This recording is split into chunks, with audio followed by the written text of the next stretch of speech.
Halo, aku sekarang bisa live lagi untuk bercengkrama ngobrol-ngobrol tentang apa ini ya namanya kesadaran spiritual.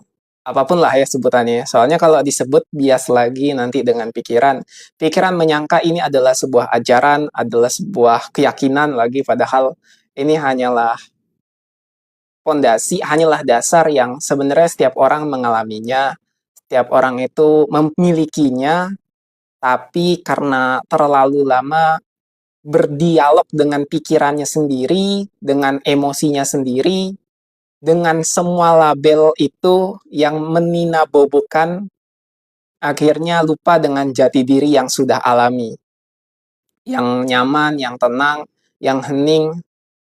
Makanya kalau kita lihat ke luar ya, ke dunia ini kok seakan-akan ribet banget, ribut, sedikit-sedikit konflik, di mana-mana ada berita tentang hal-hal yang sangat tidak enak, sangat tidak nyaman. Eh, waktu selama 10 tahun aku tuh bingung, 10 tahun gitu. Belajar ini tuh apa-apa sebenarnya ingin ku pelajari sampai akhirnya 3 tahun yang lalu aku menemukan namanya, yaitu kesadaran, tapi kesadaran ini jangan dijadikan label lagi agar tidak menjadi sebuah label lagi ya. Ini sebenarnya adalah hal yang dasar, basic dan murni ada dalam kita ya.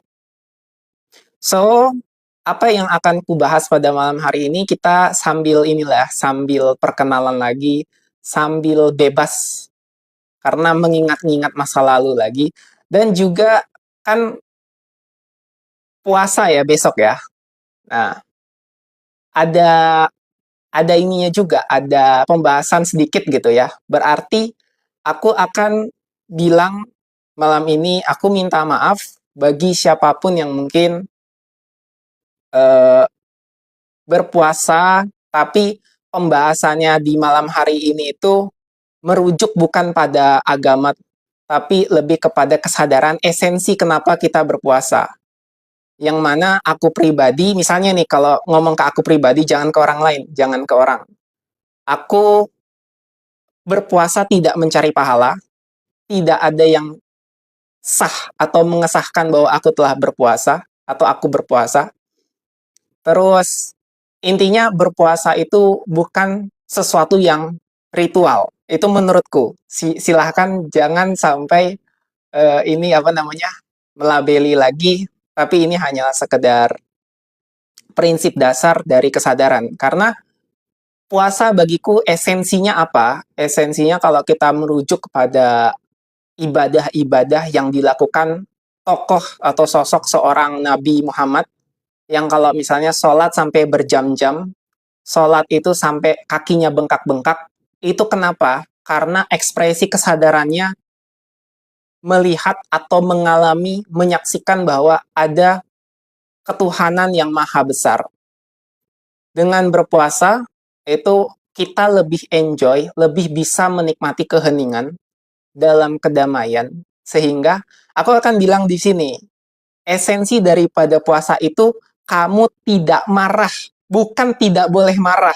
Nah, masalahnya ini agak sensitif sehingga kalau misalnya aku bilang bahwa puasa itu tidak boleh marah, ya, itu kan dalam syariatnya begitu, ke dalam ajarannya kalau misalnya yang udah dalam kehidupan sehari-hari kan bilangnya begitu. Kalau puasa marah tuh batal gitu. Padahal esensinya adalah kalau kamu berpuasa dan tidak berpuasa, apakah memang boleh marah gitu? Apakah harus marah gitu?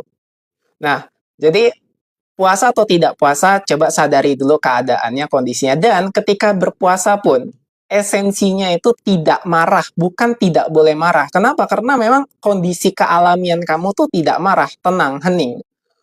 Yang jadi masalah tuh semua label ini, label yang meributkan segala sesuatu luaran ya, fisik, bentuk, marah, batal gitu.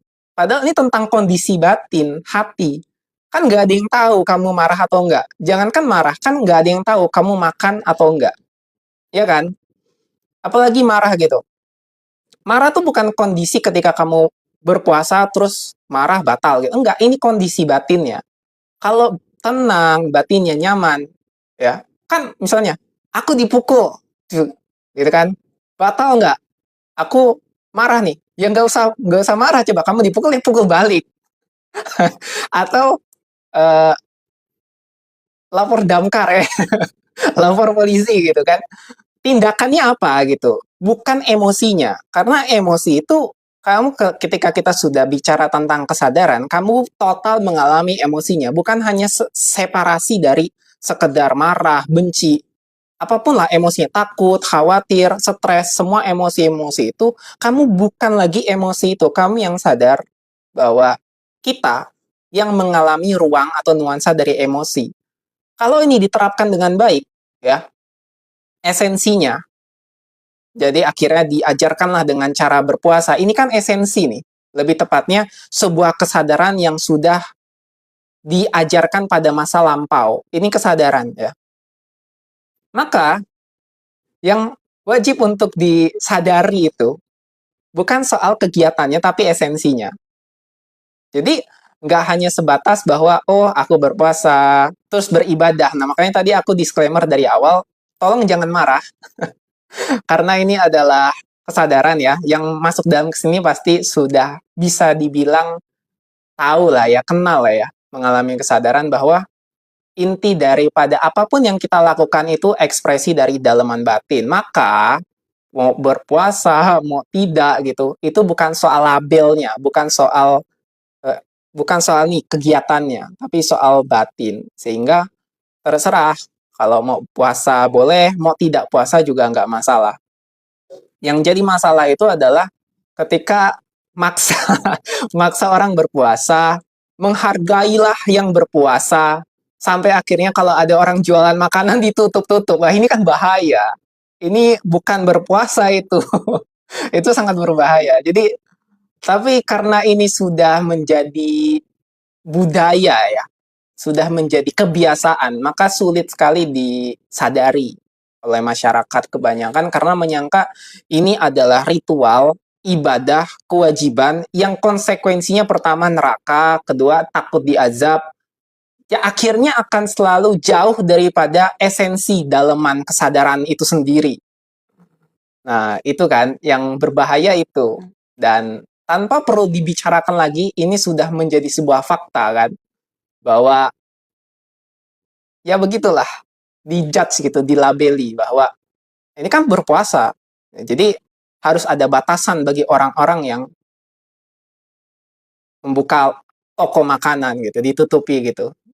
Dengan label menghargai. Nah, itu ya. Maka ini penting poinnya. Padahal semua yang diajarkan teaching ya, teaching ajaran daripada orang-orang yang berkesadaran pada zaman dahulu, maka sesuai versinya dahulu kan. Itu baik. Itu sebenarnya membuat kesadaran masyarakatnya atau kaumnya, umatnya itu lebih tinggi, bisa naik, bisa memahami esensinya.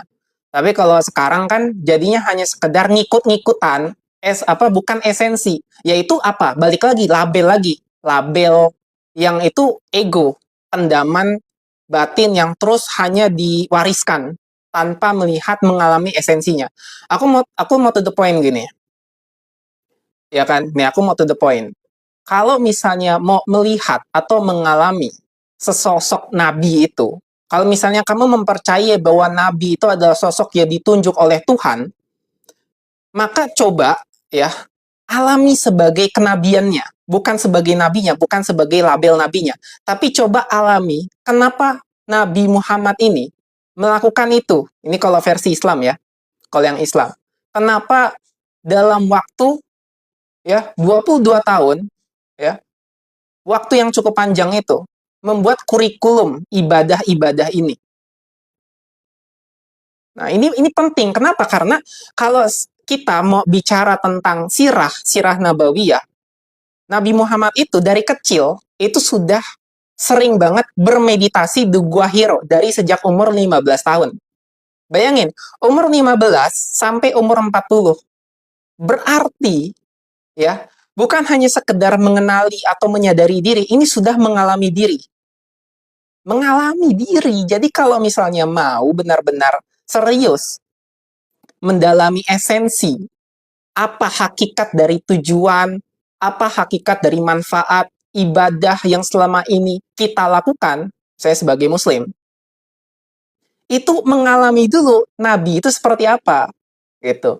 Meditasinya, kalau misalnya umur 15 sampai 40 bermeditasi rutin, makanya sampai di umur 25 itu kan, ketika menikah pertama kali itu mulai tuh, jenjang kesadarannya naik lebih tinggi. Terus, itu kalau kalau baca itu seru banget, baca sirah itu. Terlepas daripada orang percaya apakah dia nabi atau bukan, tetapi ini konsekuensi daripada pembahasan ini cukup kompleks. Maka kalau aku sekarang disclaimer, ini hanyalah dari kesadaran, sehingga kita bisa lihat secara objektif dulu. Objektif bahwa, oh ternyata memang benar bahwa sosok yang namanya Muhammad ini dapat memperbaiki ya kondisi masyarakat pada zaman itu yang jahiliyah, kondisi pada masyarakat yang zaman itu benar-benar bodoh, benar-benar barbar, benar-benar membuat akhirnya tingkat kesadarannya tuh naik. Akhirnya dibuatlah sistem ya untuk ya man arafa nafsahu faqad arafa rabbahu, itu intinya. Itulah poin-poin sebenarnya kalau misalnya ini omongan ini tuh nggak diterima karena akan mengganggu sistem yang sudah berjalan. Jadi satu sisi memang benar karena sistem Islam itu udah jadi, udah selesai. Tapi itu label, itu luaran.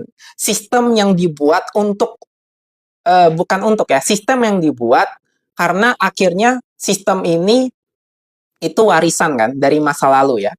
Kalau kita yang sekarang, yang saat ini hidup nih, ya, terus kayak seakan-akan mengganggu sistem yang telah ada dari 1.500 tahun yang lalu, yang mana mungkin sistem ini juga nggak tahu udah ditambah-tambahkan atau enggak, kan kita bisa lihat sejarahnya. Kalau bagiku pribadi, aku ngelihat dulu, satu, apa yang dilakukan oleh sosok yang bernama Muhammad ini. Sehingga aku minimal mengalami juga esensi kenapa kok beliau bisa sholat sampai berjam-jam, sampai akhirnya kakinya bengkak-bengkak. Nah itu. Yang kedua, ya, kenapa bisa sampai gemetaran membayangkan, memvisualisasikan, mengekspresikan ketuhanan yang maha besar itu. Nah, ini ya, ini harus dialami juga minimal. Nah, cara mengalaminya adalah kita sudah bahas di kesadaran. Jadi bukan hanya sekedar mengikuti dogmanya, ya kan? Bukan hanya sekedar bahwa ini harus diikuti dan segala macam. Ya nggak selesai-selesai. Setiap narasi itu akan dibantah dengan narasi lain. Ada kebenaran akan dibantah dengan kebenaran lain. Atau bahkan ada kebenaran dibantah, ini adalah hal yang salah. Karena itulah mekanisme dari pikiran. Realitas punya ekspresi namanya dualitas. Dualitas itu spektrumnya dari kiri ke ujung tanpa batas, dari kanan ke ujung lagi tanpa batas. Atas, bawah, kiri, kanan itu nggak ada batas. Jadi setiap narasi, apapun itu bisa dibantah karena ini sekedar kata-kata. Kata-kata semua narasi itu bisa dibantah. Apapun kebenarannya. Karena bisa diambil dari sudut pandang lain. Itulah menariknya eksistensi, realitas daripada semesta yang disebut dualitas. Masalahnya adalah orang atau kebanyakan orang di luar sana tidak menyadari eksistensi yang bernama dualitas ini. Sehingga ributlah satu sama lain, debat sini, debat sana. Bukan kembali kepada kesadaran. Bukan kembali pada pengamatan, yaitu penyaksian murni. Makanya sebenarnya ending, ini akhir, tujuan, hakikat daripada Islam, itu adalah syahadat. Maksud syahadat itu adalah penyaksian murni. Penyaksian itu sebenarnya hal yang kalau misalnya dalam kurikulum yang aku sering bilang bahwa mulai dari pengenalan dulu, berarti pengakuan, ya pengenalan, mengenali semesta, mengenali diri gitu, baru bisa menyadarkan, penyadaran gitu, menyadari diri, menyadari emosi-emosi, pikiran dan perasaan. Baru setelah menyadari itu kan bisa mengalami, jadilah pengalaman, pengalaman unik, pengalaman spiritual ya. Kalau sudah mengalami total daripada apa yang disebut dengan kesadaran inner being ini, barulah ada yang disebut dengan penyaksian. Tidak ada lagi subjek dan objek, yang ada hanya penyaksian murni total. Pikirannya diam, pikiran tuh benar-benar beyond daripada hening. Yang ada hanya sebuah saksi, penyaksian itu. Aku susah jelasinnya karena ini hanya bisa dialami oleh setiap yang sudah mengalaminya kan. Maka gini, ketika sudah mengalami penyaksian ini, barulah terakhirnya adalah pencerahan. Maka kalau ngomongin penyaksian atau soal daripada syahadat, itu butuh proses yang panjang. Proses yang kalau kita mau kaitkan dengan Nabi Muhammad ini, mulai dari meditasi yang cukup panjang dari umur 15 sampai akhirnya membuat sebuah program gitu ya di umur 40 yang bernama Islam ini. Berarti dari 15 sampai 40 itu kan lama kan. Sehingga meditasi yang dalam, pengenalan diri, penyadaran diri, pengalaman itu dan akhirnya barulah bisa membuat kesaksian atau penyaksian. Jadi cukup kompleks. Nah, ini baru dari satu sudut pandang yaitu agama Islam.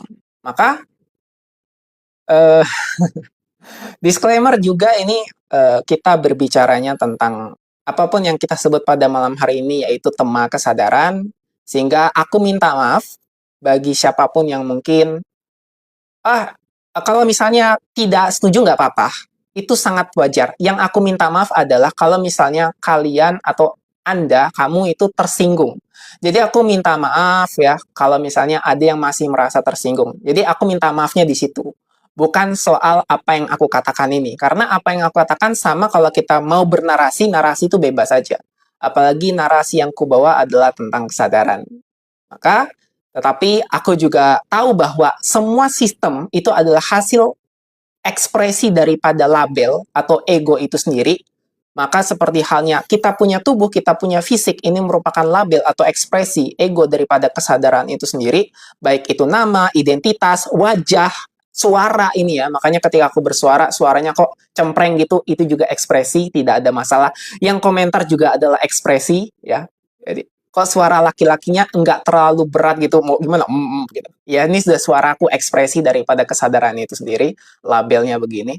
Maka aku juga menyadari bahwa ada ekspresi di samping daripada semua narasi ini. Nah, konsekuensi daripada ekspresi itu salah satunya mungkin bisa membuat seseorang tersinggung. Makanya aku minta maaf dari situ. Nah, uniknya adalah kalau kita sudah menyadari ini semua ya, oh ternyata ruang daripada realitas ini ya sangat sangat sederhana, tapi spektrumnya itu tanpa batas ke kiri maupun ke kanan. Yang sebenarnya jadi masalah itu ya tadi, ketika tidak menyadari spektrumnya. Maka dengan kita mengidentifikasi dari kesadaran tentang spektrum ini, semua realitas yang kita sebut channel, sinyal, ya, frekuensi, vibrasi itu spektrum. Maka spektrum ini kita sadari bahwa kita bukan semua itu, kita bukan nama, kita bukan pikiran, kita bukan status, kita bukan label.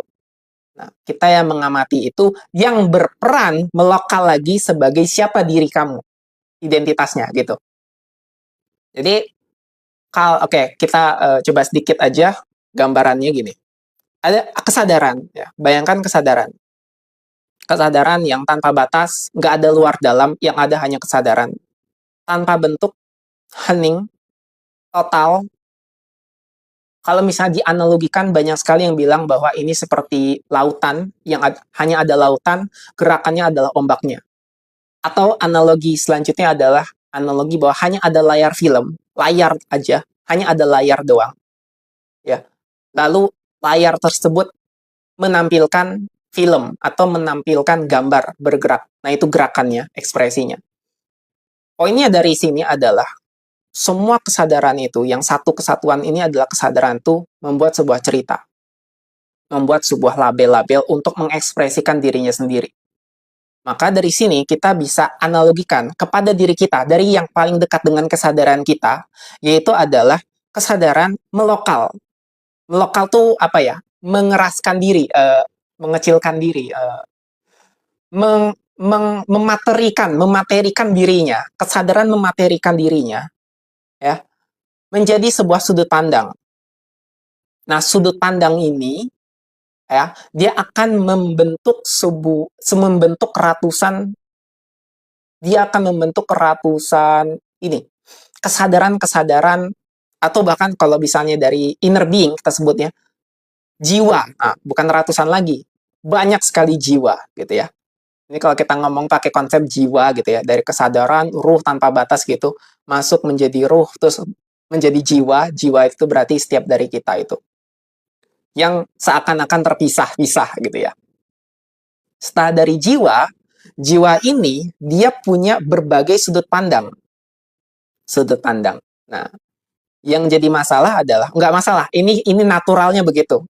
Yang jadi kendalanya, kita pakai kata kendala aja ya, bukan masalah. Yang jadi kendalanya adalah, tanpa sadar semakin kecil, semakin melokal, semakin masuk, semakin terlekatlah ke dalam cerita itu, dari sudut pandang akan menghasilkan ratusan identitas. Ya, sudut pandang akan menghasilkan banyak identitas dari dirinya. Nah, masing-masing dari identitas itu akan menghasilkan lagi banyak emosi ya atau perasaan. Masing-masing dari emosi menghasilkan ribuan pikiran. Jadi bayangin ya, pikiran tuh gabungan dari berbagai macam emosi aja, atau satu emosi aja itu udah berbagai macam pikiran. Sehingga kalau tidak menyadari itu, betapa banyak orang yang stres dengan pikirannya sendiri. Makanya banyak sekali yang mungkin disebut dia jadi gila, karena sudah outputnya overload gitu. Pikiran tuh overload, terlalu berisik di kepalanya, akhirnya buyar. Jadi kalau kita balik lagi tadi, ratusan pikiran atau ribuan pikiran, ratusan aja lah biar gampang. Ratusan pikiran itu hasil daripada satu emosi. Satu emosi ya. Satu emosi ini dari, satu emosi. Nah, akan ada banyak sekali emosi dari diri kita, perasaan. Nah, berbagai emosi, ratusan emosi ini bisa tercipta dari satu belief, atau keyakinan, atau kepercayaan. Nah, kepercayaan ini bisa tercipta dari satu apa tadi? Sudut pandang, ya kan? Identitas dulu nih. Identitas. Dari banyaknya identitas yang kita punya, misalnya kan aku identitasnya si Fernando, terus aku ini gelarnya apa, itu kan identitas semua tuh kan. Nah, identitas banyak identitas itu aja bisa dari satu sudut pandang. Satu sudut pandang itu contohnya begini. Ketika kita tuh punya kesadaran gitu ya, kita semakin tinggi kesadaran kita, itu akan semakin menumbuhkan banyak sudut pandang. Itu yang disebut dengan ego personal. Nah, sudut pandang itu ketika tidak disadari akan menghasilkan banyak sekali tadi identitas, emosi gitu ya. Misalnya, ini misal ada sudut pandang dari dirinya. Ini memang masih agak lekat atau materinya dengan unsur-unsur spiritual ya. Ada yang merasa bahwa sudut pandangnya, aku aku seorang perempuan yang terjebak di tubuh laki-laki. Nah, itu contoh gitu, biar gampang nangkepnya. Biar gampang nangkepnya nih. Kenapa? Karena sudut pandang itu basicnya tuh sudah masuk ke dalam kesadaran yang lebih dalam. Nah, kalau contoh positifnya adalah gini. Semakin kesadaran kita berkembang, ya, semakin dengan peradaban teknologi ini, kan kesadaran kita berubah, sudut pandang kita berubah nih. Ada yang dulu misalnya satu seragam meyakini agama itu kan. Ada yang agama-agama gitu kan. Ada yang lebih banyak yang meyakini orang yang beragama. Nah, sekarang kan berbeda, sudut pandangnya berbeda. Ada yang meyakini agama, ada yang tidak meyakini agama, ada yang sama agamanya tapi berbeda-beda. Nah, itu sudut pandang. Ada sebuah kesadaran yang setiap orang tuh sudah meningkat, tapi di saat yang bersamaan egonya juga berkembang. Nah, itulah kenapa sekarang misalnya anak-anak misalnya disebut dengan Gen Z kan, Gen Z, generasi Z itu udah nggak kayak zaman dulu lagi. Misalnya kalau zaman dulu kan anak-anak yang orang jadi orang tua tuh nunduk gitu kan, terlalu apa ya, terlalu bahasanya apa sih, feodal. Ya terlalu terlalu kaku mungkin ya.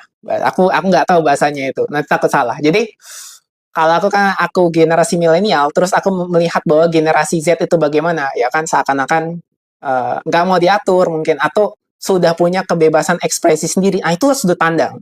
dengan semakin banyak atau semakin meningkat peradaban teknologi, itu juga meningkatkan kesadaran. Masalahnya adalah kesadarannya itu tidak disadari juga sebagai ego yang naik, ya kan? Ego, misalnya jadi ego dia naik. Kalau egonya naik, egonya terus mengkeras ya, dia akan merasa ya terpisah, keakuan ya, kesombongan itu. Nah, jadi makanya semakin peradabannya semakin maju, maka kesadaran setiap individu itu ya akan semakin berbeda-beda. Itulah sudut pandang. Nah, semua itu kebanyakan sudut pandang itu yang tadi banyak sekali sudut pandang itu, itulah nanti berakar dari satu jiwa. Tapi kalau ngomongin jiwa ini masalahnya itu udah terlalu spiritual gitu. Makanya biasanya kalau di kesadaran tuh stopnya hanya di pikiran tadi. Banyak pikiran, ratusan pikiran tercipta dari satu emosi.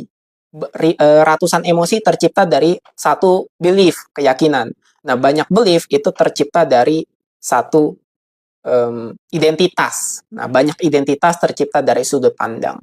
Nah, tapi kalau kita ngomongin dari spiritual tadi, intinya hanya dari sudut pandang, membesar lagi jadi jiwa, jiwa jadi ruh, ruh ya terus kesadaran tanpa batas atau ketuhanan itu sendiri. Nah, ya bahasannya begitu, cuman ya balik lagi ke diri kalian, itu bukan sebagai narasi kepercayaan atau ajaran, ini hanya sekedar omongan aja. Karena balik lagi kepada diri kalian masing-masing untuk mengalami kesadaran itu sendiri. Nah, udah sampai pada titik ini kita bicara kesadaran ini. Lalu, apa sih manfaat daripada belajar kesadaran ini? Ya, sebagaimana kalau kita mau menggambarkan label dan ego yang tercipta atau pakaian dari kesadaran itu, bungkusnya, yang kita sebut agama pada zaman masa lalu, yang sudah terbukti secara fakta dapat membuat masyarakatnya lebih baik pada saat itu, artinya itu juga merupakan kesadaran. Kesadaran yang memang harus dibungkus. Karena kesadaran tanpa dibungkus gimana? Kita aja bungkus, kita aja bayangan, manusia dengan segala atribut, segala ekspresinya adalah bungkusannya, ya kan? Maka juga dikemas dengan bungkusan. Itu. Maka kalau misalnya kesadaran sekarang banyak yang bilang, oh udah nggak percaya agama, hanya percaya neuroscience, ya itu label lagi. Coba sadari yang menjadi kesadarannya dibalik daripada neuroscience itu lagi. Kan nanti neuroscience jadi agama baru gitu kan. Tapi nggak begitu kalau dari kesadaran neuroscience ataupun label nama kesadaran ini bukan ajaran tertentu atau bukan sebuah kebenaran tertentu.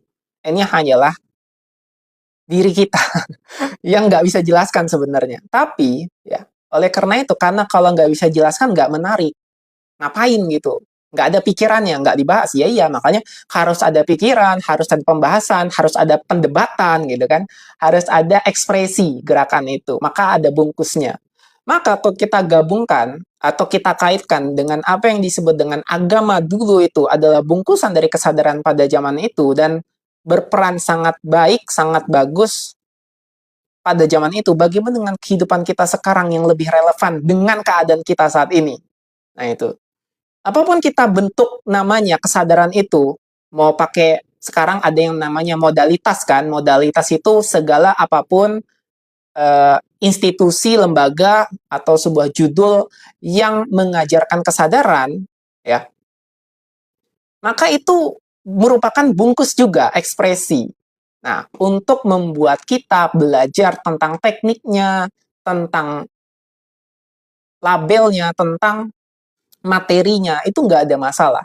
Tetapi yang paling penting adalah kita balik lagi juga ke kesadaran itu sendiri. Masalahnya, balik lagi masalahnya, orang tidak akan bisa nyampe, nah, ini kayak sombong banget kan, kayak nyampe gitu. Kalau tidak, dia nggak akan bisa nerima ilmu kesadaran, nggak bisa menyadari ilmu kesadaran ini. Kalau tidak nembus dulu tuh.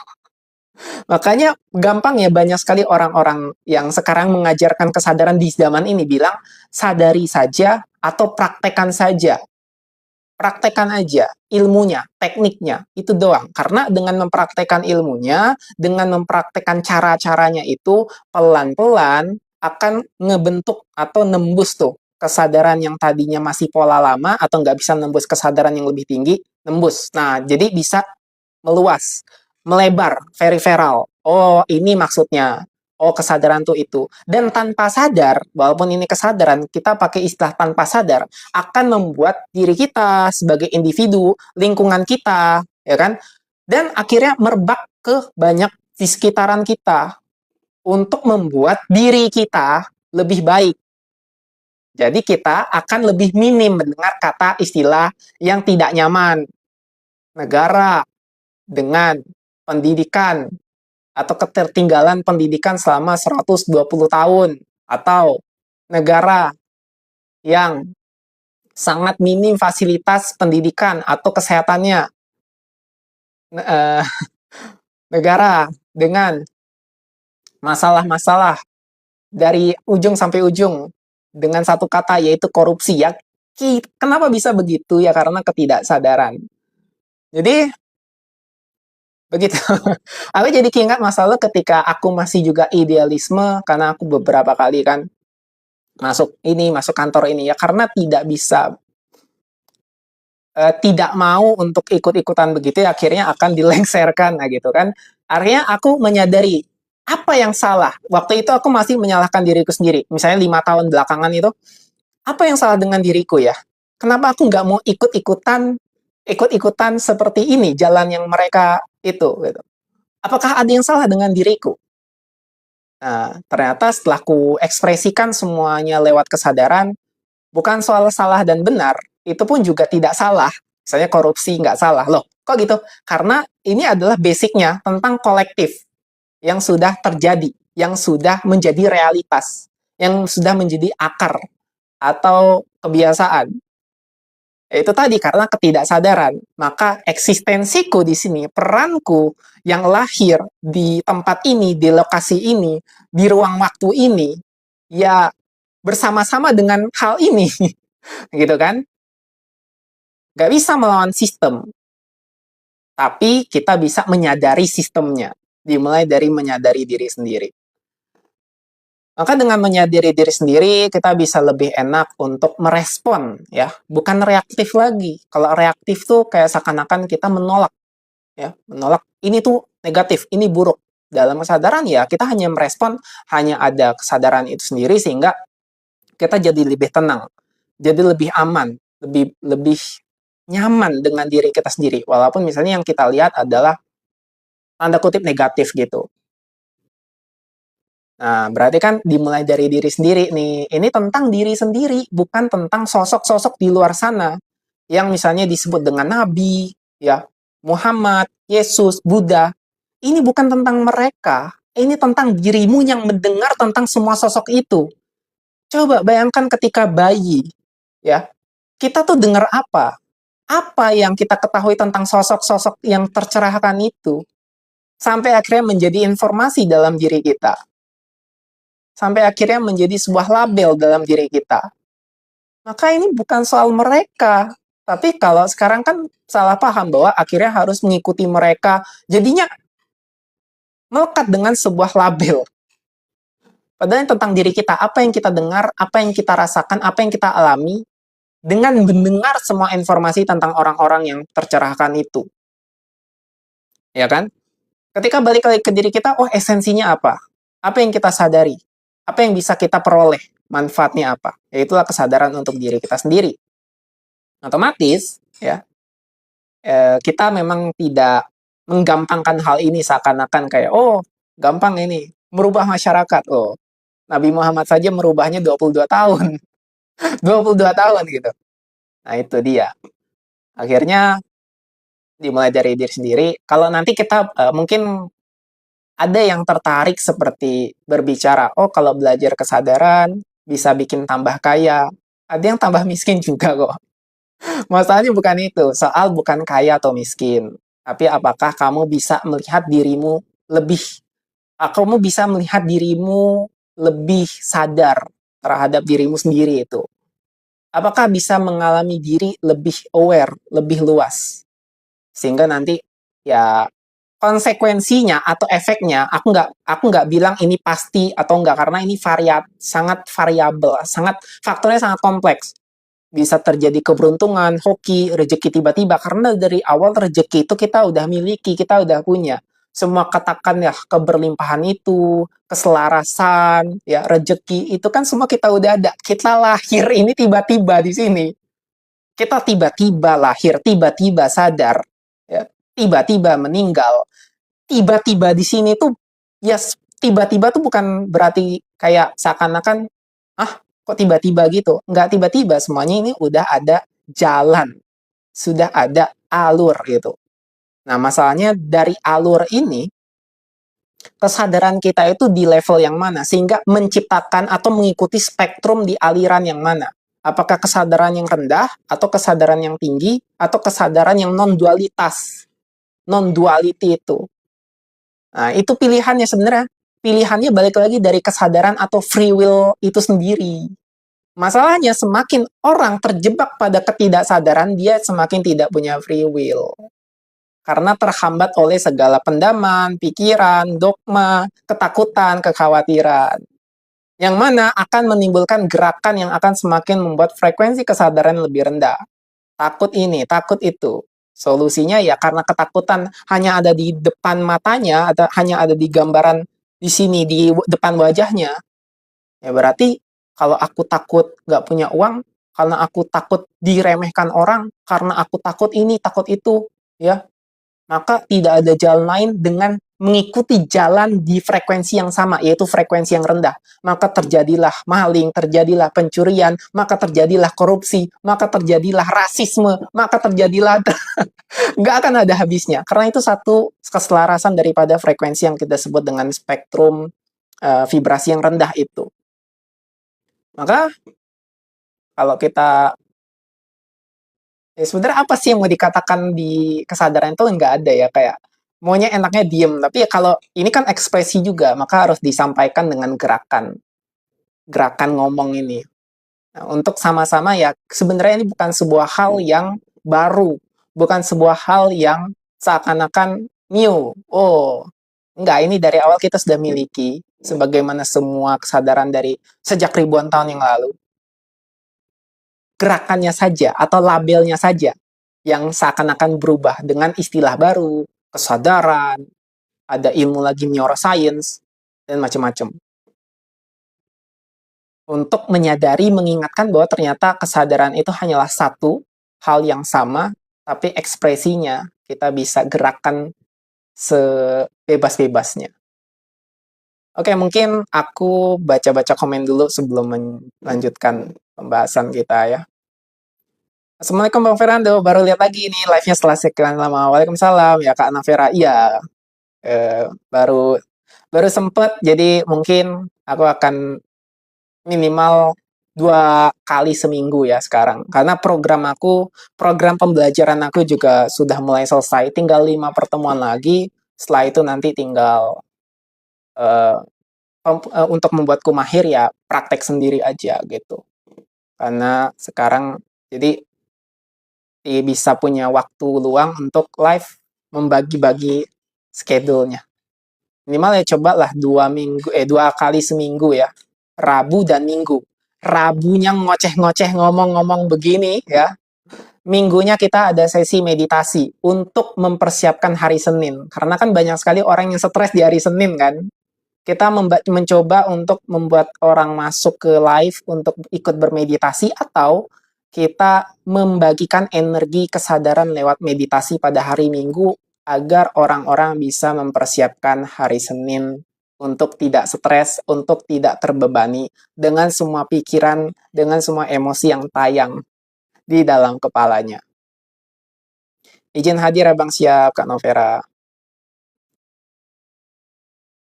Baca-baca komentar dulu. Oke, Kak Rosidin ya, Bang Rosidin ya. Thomas Rosidin. Mengalami di titik ruang itu susah ya kalau belum nyampe. Ya susah atau nggak susahnya nggak bisa kita bilang sih ya. Maksudnya kalau kita bilang susah, itu adalah pikiran lagi yang mensabotase seakan-akan ini susah nih. Jadi kayak gini, ascetic, Ascetic Buddha, kan namanya Ascetic Siddhartha Gautama. Ya, sampai dibilang ascetic. Ascetic tuh kondisi di mana dia tuh tidak makan. Hanya makan, kalau nggak salah tuh seminggu, aku lupa frekuensinya. Pokoknya hanya satu suap bubur susu tuh di pagi hari. Jadi membuatnya kelaparan setengah mati dah, sampai mau mati gitu kan.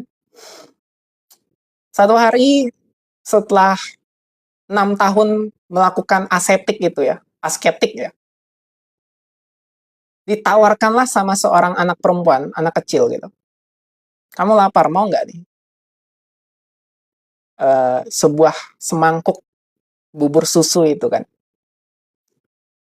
Udahlah, Buddha tuh ini, kayak apa ya bahasanya tuh, fuck off lah. Fuck this shit, fuck this enlightenment gitu. Persetan dengan pencerahan ini, makanlah. Makan, selesai, duduk, tercerahkan. Ngerti nggak di sini? Maksudnya gimana? Jadi pencarian tentang pencerahan itu justru akan menjadi sebuah hambatan baru untuk tercerahkan. Jadi coba alami sendiri, alami untuk mencapai pencerahan. Masalahnya nggak ada tahu ya biarin aja. Misalnya gini, ada orang yang lihat ke si Fernando ini, sosok ini kan, kayak apa ya? Masih umur berapa sih? Sok-sokan gitu kan. Nah, itu kan labelnya, nggak ada masalah. Karena ini bukan soal luaran kan, tapi soal kejujuran dalam batin. Sama seperti gini. Tapi ini versi Islam. Versi Islam di ranah ma'rifat. Di ranah ma'rifat tuh gini. Ada yang sampai um, aku Allah. Semua adalah Allah gitu kan. Nah, dulu bingung aku. Apa ini? Apa? Orangnya ngomong apa ya? Nah, karena kamu Allah, kamu nggak perlu lagi sholat. Wah, aneh ini. Kok aneh ini ya gitu kan. Ternyata itu hanya istilah bahasa ketika memang ya susah juga untuk dialami karena belum mengalaminya. Intinya gini, jadi sampai akhir pada titik di mana ternyata apa yang ingin Nabi sampaikan itu adalah kembali aja ke fitrah, itu doang. Barulah paham, oh maksudnya Nabi itu ini, selesai, berarti selesai gitu. Nah, tapi gini, nah, ini yang jadi masalah. Siapa yang memutuskan itu selesai? Kan kita nggak bisa melibatkan orang lain di situ. Kayak agama tuh kayak sekolah, ya kan? Ketika sudah lulus, kan selesai tuh. Masalahnya adalah, siapa yang mampu untuk bilang, memutuskan kamu udah selesai dari sini? Selesai bukan berarti selesai, ya kesadarannya selesai, enggak kan? Maksudnya, selesai dari sekolah ini. Kan nggak ada orang lain, itu harus jujur ke diri sendiri. Nggak ada yang tahu. Nah, masalahnya, masalahnya begini, yang mulai aku, yang daftar aku, yang meluluskan juga aku. Ya repot, bingung kalau misalnya tidak benar-benar sampai pada titik pencerahan itu. Aku yang mana? Aku yang siapa? Kan ini bukan tentang orang lain. Makanya ini sangat sangat fatal, sangat bahaya. Ranah ma'rifat itu sering disalahpahami dengan hal-hal yang begitu, dengan istilah. Nah, itu sama sebenarnya, intinya sama, istilah daripada misalnya Buddha, Islam itu sama. Esensinya ya, esensi nih. Ini kalau udah diturunkan lagi ke yang material atau syariat itu udah fatal itu. Nah gitu. Jadi intinya adalah bukan soal susah atau enggaknya. Tapi memang ya ini bukan sebuah faktor yang harus dipaksa, bukan sebuah hal-hal yang dipaksakan dengan faktor-faktor bahwa pikiran kita juga melihat, wah ini kayaknya susah. Jangankan ngomong susah, tadi Buddha aja, Buddha Gautama itu ingin mencari pencerahan aja. Aku nggak bilang bahwa aku seperti Buddha, enggak lah ya. Bahwa untuk mencari pencerahan aja itu, justru pencarian itu merupakan hambatan itu sendiri, wah kan. Jadi ya sadari saja. Kalau sekarang ya kita nggak ngomongin Buddha lagi, kita ngomong ke diri kita, dan yang kondisi sekarang paling relevan buat kita apa? Ya Namanya sekarang kesadaran, tekniknya sekarang sudah bisa dipelajari dimanapun, ya, teknik-tekniknya, definisinya, pengalamannya, cara menyaksikannya itu sudah banyak. Nah, coba sadari, kenali, dan alami. Dah, itu doang. Sehingga setelah ini kita akan mulai bisa pelan-pelan mengembangkan, menyadari, dan menyadarkan diri kita. Setelah sadar yang ngapain? Ya hidup. Hidup, nggak ada yang ngapa-ngapain. Nggak ada yang kayak tiba-tiba bisa terbang gitu. Nggak, hidup aja. Belanja, makan, minum, ya kan? Berkegiatan, berkehidupan. Sebagaimana mestinya ya, itu intinya. Jadi apa bedanya kalau kayak gitu dengan orang-orang biasa? Ya nggak ada bedanya. Kenapa membedakan? Berarti pikiran yang membedakan. Ada yang ingin membedakan sosok antara dirimu dengan orang-orang yang kamu pikir belum tercerahkan itu. Nah, gitulah. Paradoksnya di situ. Ya,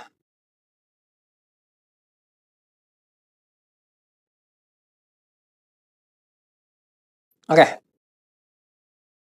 Coret tungkang, oke. Ini Mbak atau Mas ya? Jadi, Mas, gimana caranya supaya tidak terjebak ego atau emosi yang datang? Diri saya selalu menolak emosi. Itu sudah jadi jawaban loh. Kan diri saya selalu menolak emosi. Emosi itu semakin ditolak, semakin datang, semakin terjebak. Cara utamanya adalah dengan tidak menolak emosi, yaitu membiarkan, menyaksikan, dan mengalami emosi itu secara total. Dengan tidak melabeli bahwa apa yang kamu rasakan itu adalah negatif maupun positif. Emosi itu tidak negatif, emosi itu ada sama seperti kehidupan ini, eksistensi ada kok, hadir kan.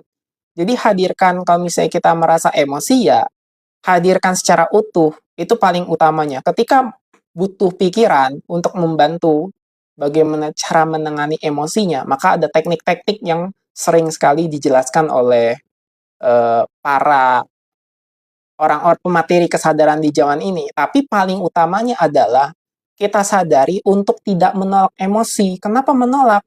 Seakan-akan itu bukan bagian dari diri kita. Maka kalau misalnya menolak apa tidak menolak itu, tidak menolak itu kan gini, kita tuh sudah tahu, kita sudah sadar bahwa kita adalah emosi. Jadi kita membiarkan dan menerima itu sebagai bagian dari diri kita itu, jadinya kita nggak menolak. Yang kedua, mungkin kayak gini, kalau aku menerima emosi, apakah aku harus marah ketika aku harus marah ketika aku marah? Ya marahnya disadari, marahnya disaksikan.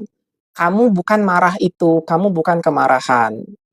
Ketika kamu sadar bukan kemarahan, mau kamu marah untuk membiarkan marah sebagai alat menyadari kondisi batinmu, itu justru akan membuat dirimu lepas atau membuat frekuensi dirimu yang mengamati itu naik untuk mengamati lagi bahwa marah itu bukan dirimu. Itu gampangnya gitu bahasa. Jadi ketika kamu mulai bisa menerima emosi, maka ada kesadaran yang lebih naik, lebih luas melihat bahwa ini emosi, ini marah, ini stres, ini takut. Dan kamu tidak terjebak, tidak melekat pada emosi-emosi itu. Jangan berusaha untuk menolak atau berusaha untuk tidak terjebak pada ego. Karena ego sendiri itu bayangan. Kamu kan nggak bisa lari dari bayangan. Ego itu ada, tapi ilusi. Ego itu nggak ada, tapi ilusi. Bagaimana menyenyapkan sesuatu yang nggak ada? Tapi ilusi, kan? Paradoksnya itu.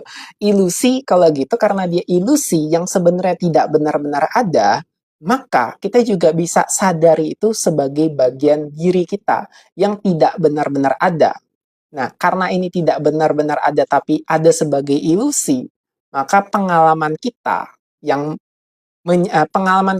benar-benar total dalam ruang kesadaran ini menyaksikan emosi itu. Sebenarnya sesimpel itu, tapi prosesnya memang agak lama. Aku ya, aku pribadi nih untuk menyadari semua emosi itu butuh waktu ya memang lama juga, misalnya ya 3-4 tahun lah ya kan. Sampai masuk kepada emosi terdalam ya kan. Awal-awal tuh ya lucu. Awal-awal tuh sampai emosi takut sama hantu, takut sama setan. Sampai sampai seremeh itu, takut sama setan. Bayangin kan? Otomatis yang muncul ya setan. Yang muncul ya hantu di kepala, penampakan itu semua. Nah, remeh banget. Takut sama setan gitu. Nah, kan sampai semakin dalam ternyata ada gejolak emosi pendaman batin dari sejak masa kecil, dendam, trauma, nah gitu. Nah, jadi ketika sudah menyadari itu sampai dalam kedalaman itu sendiri ya, setelah disadari oke, okay, selesai gitu kan. Tapi bukan berarti ya sudah, bukan berarti ya sudah selesai karena kita hidup ya pasti akan terus berkesadaran. Dengan berkesadaran selalu ada tantangan ke depannya. Selalu ada ini semua nih, apa yang disebut dengan realitas. Maka menerima both keduanya, baik positif dan negatif yang terjadi. Paradoksnya, menariknya, kalau kita dengan kesadaran yang lebih tinggi, ada aja hal yang enak gitu. Nah, ini aku nggak mau bilang ini, takutnya tuh nanti jadi bias lagi bagi pikiran. Takutnya jadi hal-hal yang bikin ketagihan, seakan-akan kalau belajar kesadaran tuh untuk mencari kesenangannya. Untuk belajar kesadaran agar bisa mencari-cari hokinya, keberuntungannya. Nanti pencarian lagi, nanti jadinya hambatan lagi untuk tercerahkan atau minimal untuk mengalami kesadaran itu sendiri. Makanya itu paradoksnya agak agak susah, agak paradoks ketika memang satu sisi ekspresi daripada kesadaran itu adalah bisa keberlimpahan, bisa keberuntungan, bisa kenyamanan.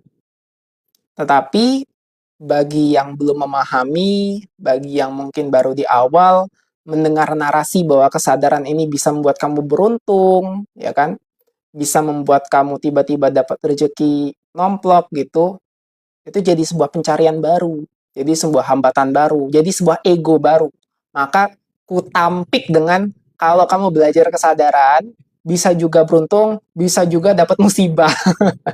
Karena terima juga keduanya. Gitu. Karena kamu nggak tahu mana yang baik, mana yang buruk. Sebenarnya nggak ada baik buruk. Hanya ada kesadaran. Hanya ada perjalanan. Hanya ada perjalanan, tapi tidak ada yang berjalan. Itu dulu coba disadari. Kayak gitu ya. Rot, rot, rot, rot, corot, tungkang. Oke ya. Jadi kalau misalnya kehidupan pribadi aku juga, bukan berarti aku nggak susah, coy.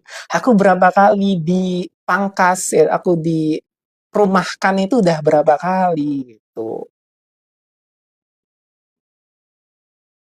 Kan namanya hidup ya, kan tetap harus bergerak, berjalan, ngikut society, ya kan, bergerak ke sana kemari, ikuti sistem dengan orang-orang sekitar, ya gerak lah.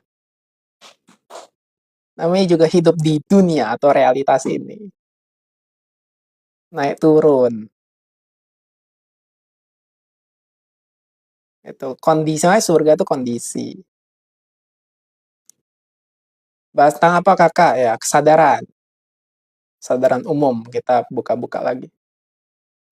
Bang, ini di post di YouTube kan? Daging semua nih. Oke, ya. Aku post di YouTube.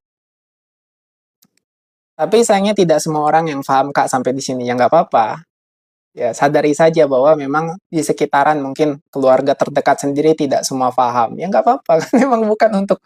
Karena ini bukan pemahaman, tapi pengalaman. Bukan pemahaman, tapi pengalaman. Tapi paradoksnya, untuk bisa pengalaman, minimal ada kesadaran untuk memahami.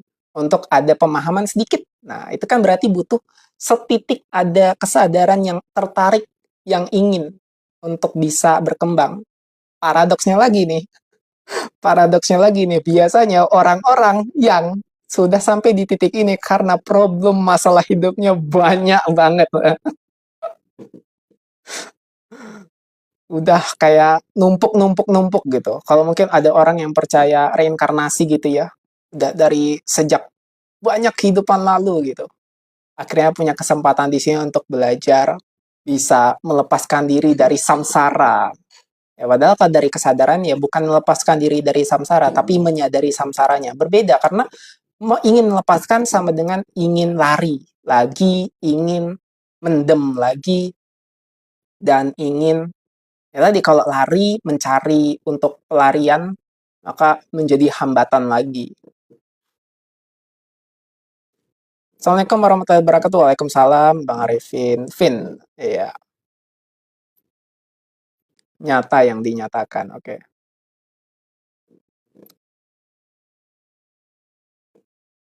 Bang Arifin, Mbak Arifin Fin, kenapa mayat tak bergerak kok masih diikat? Tolong diperjelas. Ini sayangnya kalau aku bahas, oke lah. Jadi gini, simbol kita ingat sebagai simbol lagi, sebagai gerakan atau ekspresi daripada kesadaran. Kita sadari, kita juga kenali dan akui bahwa realitas dengan segala ceritanya itu adalah ekspresi atau simbol. Maka ini maksudnya aku nangkepnya mayat yang sudah dikuburkan diikat kayak kain kafan. Itu yang aku ini ya, yang aku tangkep ya. Jadi kalau misalnya pemahamanku berbeda, yang ku tangkap berbeda, nanti dikonfirmasi aja atau diinterupsi. Tapi dari kesadaran yang sedang aku sekarang lihat, sedang alami, ya bahwa makna ya dari sebuah perjalanan kehidupan, dari sebuah esensi inti ya, daripada semua cerita ini itu lebih memudahkan, semakin semakin memudahkan ketika kita berada dalam kesadaran atau berada dalam kondisi vibrasi atau frekuensi kesadaran yang tinggi. Maka ya, kalau kita tuh mau melihat bahwa semua pertanyaan ada di kepala ini, ada yang nanti semakin kita lama tuh, semakin kita sadar, ada banyak sekali pertanyaan yang runtuh. Pasti pertanyaan runtuh. Kenapa? Karena udah nggak butuh lagi dijawab dengan pikiran. Paradoksnya, ini paradoksnya nih, bagaimana bisa sampai titik itu kalau pertanyaan yang di bawah aja nggak bisa dijawab? Nah gitu, itu paradoksnya pikiran. Jadi gini, agama itu seakan-akan, ini dari kesadaran ya, mohon aku disclaimer. Oh, bentar, nih butuh captcha nih. Puzzle. Nah, jadi kalau live di TikTok tuh dia berapa jam itu ada puzzle. Nah, balik lagi tadi. Agama tuh begini, teman-teman. Ini bayangin ya. Ini bayangin.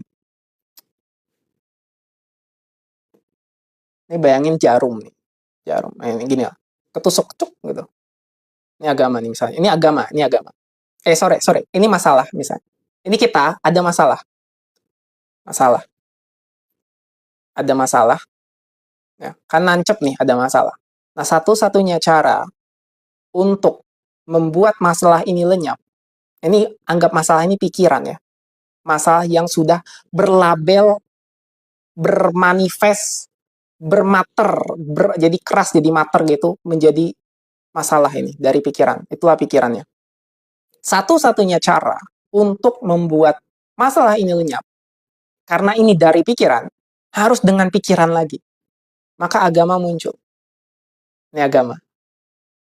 Untuk membuat ini lenyap, maka ini harus ditusuk lagi. Tusuk. Gitu, tusuk. Oke, masalahnya ini ketusuk lagi, nggak bisa dilepas. Nah, caranya mau lepas lagi gimana? Harus dengan sesuatu yang lebih besar lagi. Dan itu nggak akan selesai-selesai. Nggak akan selesai-selesai kan? Kayak gitu. Tapi, biarpun bagaimanapun, ini lebih baik daripada yang sebelumnya. Tapi kalau namanya pikiran, bagaimana bisa menyelesaikan sesuatu dari pikiran dengan pikiran lagi? Gitu. Ketika kita menyelesaikan sesuatu dengan pikiran dari pikiran, terus dengan pikiran lagi, tinggal tunggu bom waktu. Tinggal tunggu masalah yang lebih besar lagi. Nah, makanya kesadaran itu bukan soal pikiran, tapi kita mengamati, melihat, oh ternyata ada masalah dan bagaimana menyadari masalah ini. Tapi karena zaman dulu, ya, apa sih unsur kesadaran itu? Ngapain itu untuk dibahas? Tidak menarik pikiran. Maka harus ada politik, harus ada gimmick, harus ada cara teknis untuk membuat pikiran yang lama diganti dengan pikiran yang baru. Maka dijawablah dengan semua pertanyaan-pertanyaan bahwa Tuhan itu satu, Tuhan itu esa, ya kan? Dan semua pertanyaan tentang apapun yang dipertanyakan dijawab, ruh, jin, dan segala tata caranya. Maka sebenarnya kalau kita mau sadari itu hanyalah simbol juga dari pikiran. Simbol-simbol itu untuk mengisi kekosongan dari pikiran untuk dijawab dengan pikiran yang baru. Pertanyaannya sekarang, apakah saat ini juga tidak terjadi hal yang demikian? Agama diganti dengan science, ya kan? Dengan neuroscience bahkan. Agama bullshit tuh katanya sekarang tuh. Agama bohong gitu.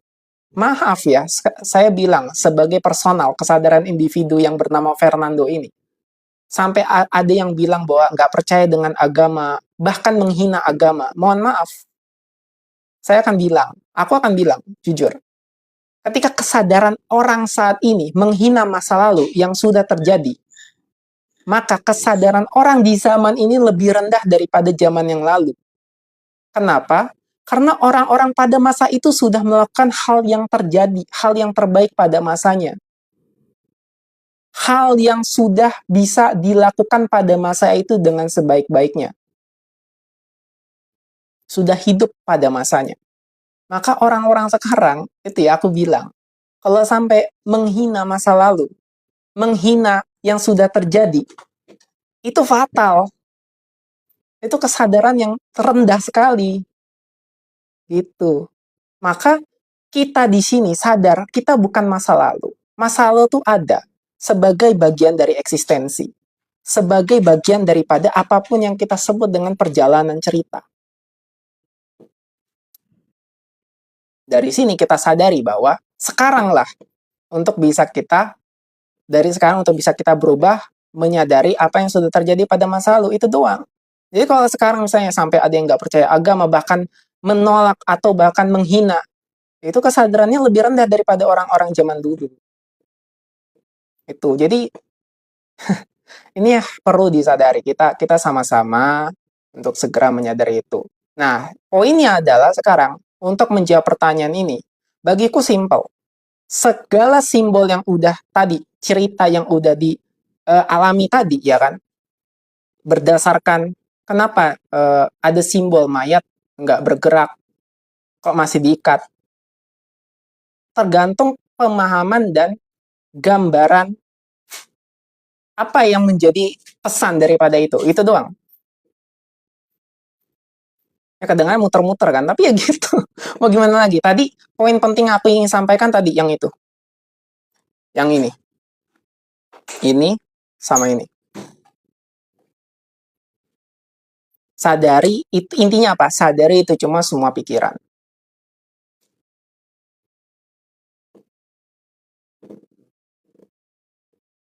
Oke ya?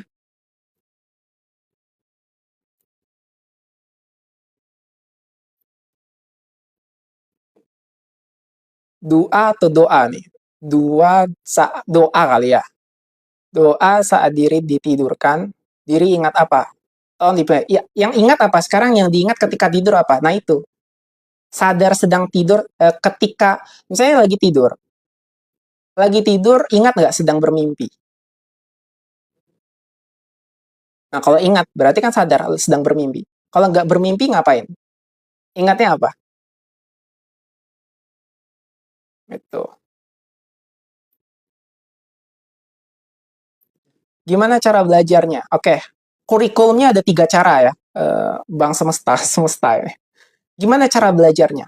Yang pertama adalah, ini pertama sekali, kan udah ada niat untuk belajar, ada niat kan? Nah, niat ini penting, maka niat ini selaraskan dengan yang disebut ikhlas, ya, dengan damai, ketulusan. Itu yang pertama, dari niat. Niat kan belum tentu yakin ya. Karena kita yakin itu bukan soal, kayak yakin ini agak fatal sih sebenarnya kalau kita bahas sekarang. Yang penting tuh niat dulu. Karena kalau udah yakin, saya yakin ini akan terjadi, saya yakin ini bisa, itu balik lagi ke pikiran. Balik lagi ekspektasi dari pikiran. Jadi kita nggak bilang ke yakin dulu. Sebab yakin itu ketika kamu sudah mengalami baru namanya yakin. Tapi karena ini bukan soal keyakinan di awal, maka kita pastikan niat terlebih dahulu. Nah, niatnya diisi dengan kondisi yang bernama ikhlas, ketulusan, itu. Nah, yang kedua, barulah cari seseorang yang kamu anggap frekuensinya sama dengan dirimu. Yang kedua nih, siapapun. Ya. Karena ini soal label juga. Ada orang yang tua, ada orang yang muda, ada perempuan, ada laki-laki. Semua frekuensi itu, channelnya, atau semua sinyal-sinyal itu, silahkan tangkap, silahkan dengarkan, silahkan pelajari. Nah, kalau udah pelajari, yang ketiga, praktek selesai. Niat, ya, niat dulu. Kenapa harus niat? Kenapa harus niat? Ini penting. Sebenarnya niat itu udah ada keyakinan, tapi aku nggak mau bahas yakin, takutnya bias. Nanti diterima sama pikiran, oh ini pasti berhasil, oh ini pasti bisa. Banyak sabotase sama pikiran. Nah, jadi cukup niat. Niat kan gampang kan? Niat gampang kan? Cuma niat gitu. Nah, terus belajar sama siapapun yang kamu anggap dia bisa memberikan kamu informasi, memberikan kamu kesadaran lebih tinggi, ya kan? Dan praktek. Praktek itu nggak harus ketika kamu sudah belajar ini, yang nggak perlu. Misalnya praktek sendiri juga bisa. Nah ini, makanya dia poin ketiga. Nggak terhubung sama yang kedua. Nggak harus melekat sama yang kedua. Karena ketika kamu sudah belajar, kamu bisa praktek sendiri. Nah praktek sendiri ini secara berkala terus-menerus. Udah praktek. Dengan praktek, ya, prakteknya gimana? Kayak tadi, balik ke apa yang kamu terima dari teknik-teknik di orang-orang yang kamu telah pelajari. Atau, kalau misalnya kamu, kayaknya nggak ada orang yang cocok deh. Ya praktek cukup mengatur nafas. Aku ada sebenarnya satu meditasi baru, tapi nanti kita bahas ya. Meditasi baru yang cukup unik gitu. Tapi sekarang kita nggak perlu bahas itu, nanti aja. Nanti deh kita akan bahas. Yang praktek tiga itu hanya tentang napas. Duduk, diam, amati napas, coba 15 menit. Naik, turun, naik, turun. Coba praktek itu dulu. Pasti semua bilang begitu. Termasuk, kayaknya udah sama ngomong begitu. Ya iya, soalnya kalau aku nggak ngomong begitu, ya, atau misalnya masih ada yang bertanya, kok nggak bisa-bisa? Atau masih ada yang bertanya nih, terus, kok caranya gitu-gitu doang? Balik lagi, udah praktek belum? Gitu.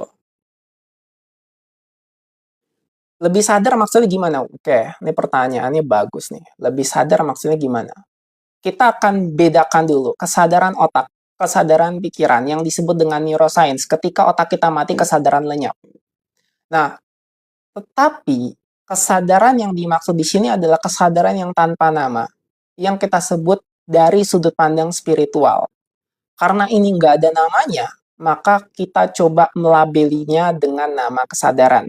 Nah, kesadaran ini adalah kesadaran yang tidak pernah mati dan kesadaran yang selalu abadi, eternal. Atau kita bisa menyebutnya ketuhanan. Nah, kalau kita masih pakai istilah ya ketuhanan, ya takutnya ini akan terlalu bias, nanti masuknya ke Tuhan gitu ya. Kayak pakai bahasa kesadaran dulu, oke.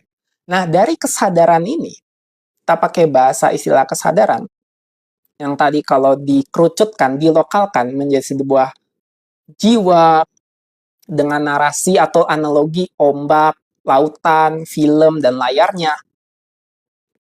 Terus semakin mengkecil, semakin memateri dirinya, menjadi jiwa, menjadi sudut pandang, menjadi identitas, menjadi belief, keyakinan, menjadi emosi, dan menjadi pikiran. Lebih sadar di sini, teknisnya, caranya mudah. Dengan menyadari pikiran, kamu menyadari emosi. Dengan menyadari emosi, menyadari tadi belief, ya. Dengan menyadari belief, menyadari identitas. Dengan menyadari identitas, menyadari sudut pandang. Dengan menyadari sudut pandang, menyadari inner being atau disebut dengan jiwa. Dengan menyadari jiwa, barulah menyadari ruh atau menyadari kesadaran, ya, barulah menyadari infinite being-nya. Jadi kalau dari kata-kata tuh emang agak susah gitu. Apa ini? Ini bahas apa ini? Bahas lebih sadar-sadaran. Karena ini bukan soal pembahasan. Makanya aku tuh maunya diem aja. Diem aja gitu. Diem. Karena ngapain gitu dibahas tuh enggak. Jadinya makin nggak jelas. Semakin dikatakan semakin bias. Maka diiringi juga dengan praktek. Karena semakin lama, semakin ngomong nih kayaknya semakin bias aja. Karena pikiran tuh semakin membayangkan, semakin menggambarkan. Ya, semakin ribet dia. Gitu ya. Kalau sudah tenang, rezeki bisa datang dengan sendirinya. Ya, kalau sudah tenang. Apa hal yang membuat jadi tidak tenang atau belum tenang? Oke, waalaikumsalam. Kayak ini kasih ya. Malam kakak, salam kenal ya. Apa kabar, Bang Veno? Ya, baik. Ini apa? Aku disapa sama yang dulu ya. Sering banget ikut. Terima kasih yang telah dari dulu gitu ya. Hadir. Kak Yeni Kazi, terus ada Bang Agung, waalaikumsalam ya. Baik kabarnya. Semuanya juga gimana kabarnya ya? Siapa aja ya? Kak Novera, ya. Wiwi, Kak Wiwi, terus siapa lagi yang aku ingat nih ya? Mohon maaf, aku nggak ingat ya. Ada Bang Putra tuh, ada Kak Novi Heliana, terus ada Kang siapa lagi? Ya, Kang Agung ya. Terus Kak Yeni Kazi juga gimana kabarnya? Semoga sehat selalu ya. Oke ya. Nah, kita sampai mana tadi? Lihat-lihat komentar dulu, lihat-lihat yang hadir juga tadi.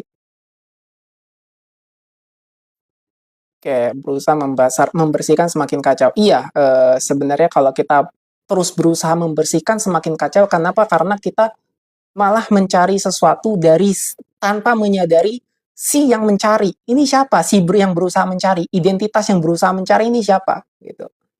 Makanya ini bukan soal membersihkan, bukan soal si yang membersihkan. Cukup dengan menyadari, maka akan selesai atau membersihkan dengan otomatis. Karena pembersihan itu ada, tapi tidak ada yang membersihkan. Coba resapi dulu deh, karena kalau aku kenalan, aku izin memperkenalkan diri bahwa latar belakangku itu 10 tahun, 12 tahun di pengembangan diri termasuk di dunia terapis ya. Aku itu certified hypnotherapist, certified master hypnoprana, dan certified instructor hypnoprana. Apa hypnoprana? Apa itu hipnoterapi itu? Yang mempelajari pikiran, perasaan, emosi, energi, dan segala sesuatu yang berkaitan dengan kesadaran, yaitu modalitas tentang quantum energy, tentang yang orang-orang bilang kalau dalam pengembangan diri itu ilmu-ilmu apa law of attraction apa yang itu sekarang aku udah nggak pakai gitu ya. Itu hanyalah variasi aja dari pengembangan diri. Bukan poinnya bukan itu. Yang mungkin ada yang sering baca buku The Secret, Quantum Ikhlas, apapun itulah ya. Nah, aku sudah 12 tahun dan semenjak dari dulu juga membersamai klien ya. Ada klien, ku terapi gitu. Sampai akhirnya aku menyadari ada 3 fase juga, ada 4 bahkan fase yang aku pribadi itu jalani atau yang aku alami. Yang pertama tuh fase nggak ngerti.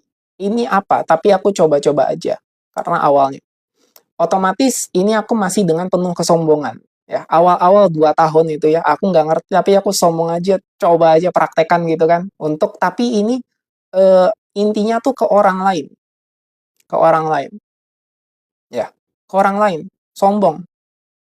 Nah, ketika sudah sombong ke orang lain, aku masih menyimpan kesombongan tapi ke diri sendiri. Ya, ini yang kedua. ke diri sendiri. Jadi seakan-akan aku yang sakti, aku yang hebat, aku yang bisa menyembuhkan.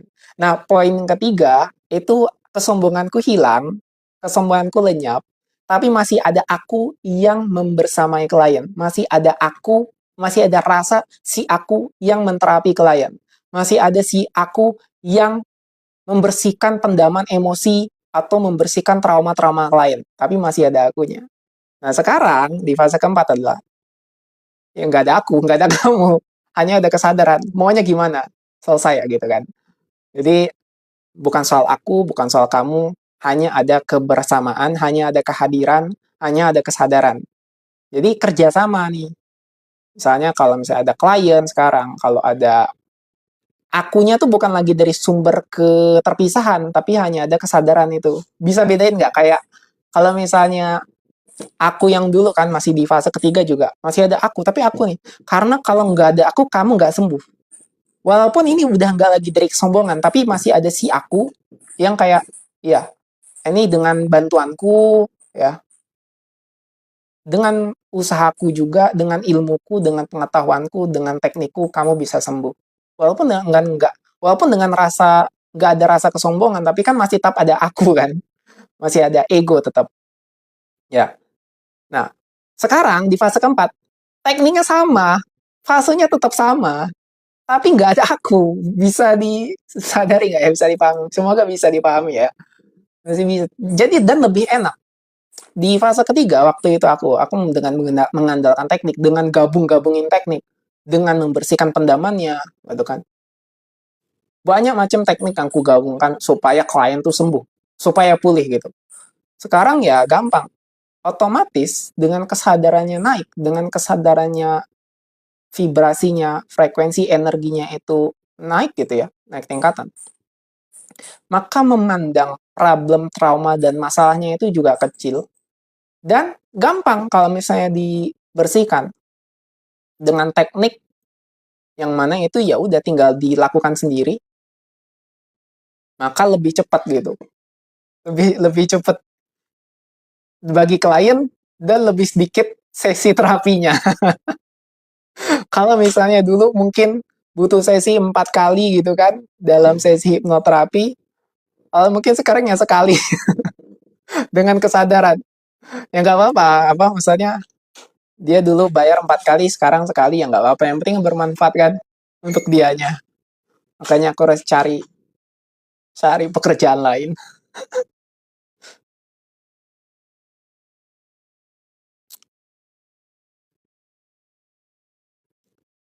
Oke, halo Kak Sisil Binar Maulida. Sorry aku baru bisa jawab pertanyaannya sekarang.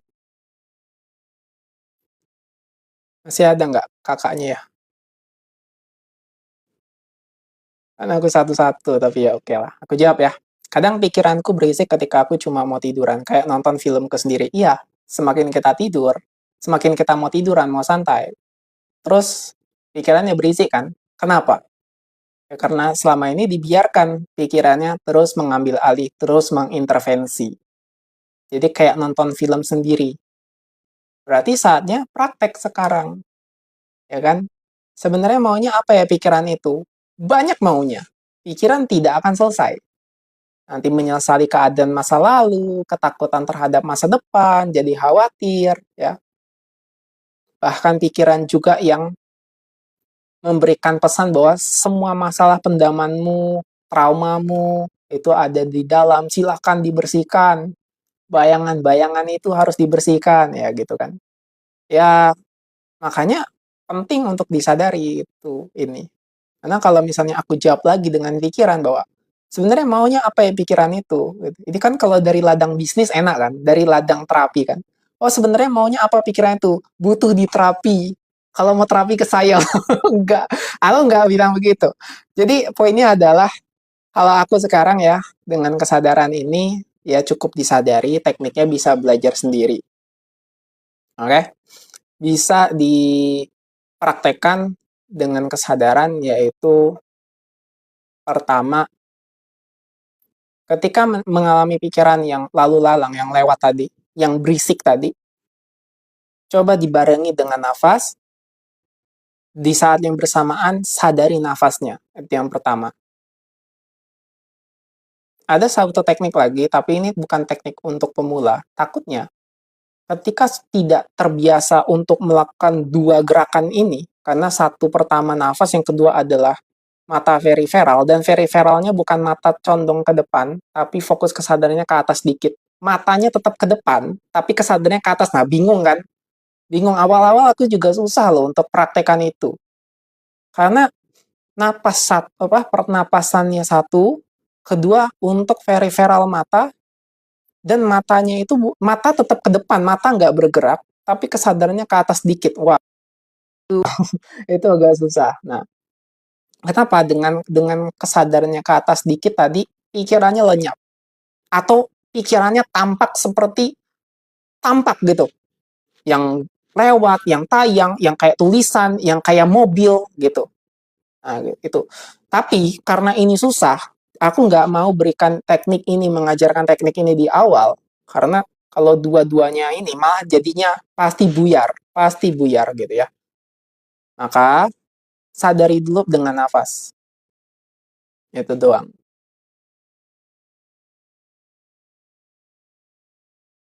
Hmm. Bang, cara mengetahui kalau kita sudah mengenal diri sendiri itu bagaimana?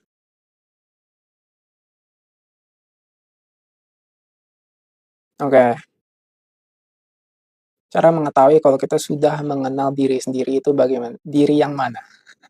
Diri yang siapa? Oke, diri sendiri ya.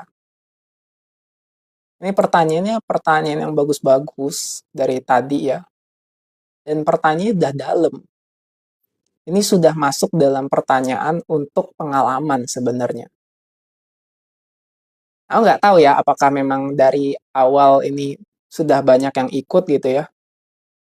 Tapi kalau yang masih baru-baru tapi sudah mempertanyakan ini tuh udah bagus, udah dalam sebenarnya. Ini pertanyaan praktek. Nah, cuman kalau pikiran tidak dijawab, nggak puas. Kalau nggak puas, dia akan terus mencari. Sekarang, coba sadari dulu pikirannya, sadari si diri yang sedang ingin mencari pengenalan terhadap si diri itu. Izinkan dan akui bahwa aku sedang mencari diri, sedang ingin mengenali diri. Siapakah diri ini gitu coba. Karena misalnya nih, mau aku langsung jawab gitu. Diri adalah ini gitu kan. Bias lagi pikirannya. Kena lagi nanti. Itu takutnya itu. Takutnya terbias dengan jawaban dari pikirannya itu sendiri. Gimana ya, kalau ada nggak, masih hadir nggak Kak Katijahnya ya? Kalau masih hadir aku jawab lengkap, tapi kalau nggak ada kita lalui dulu.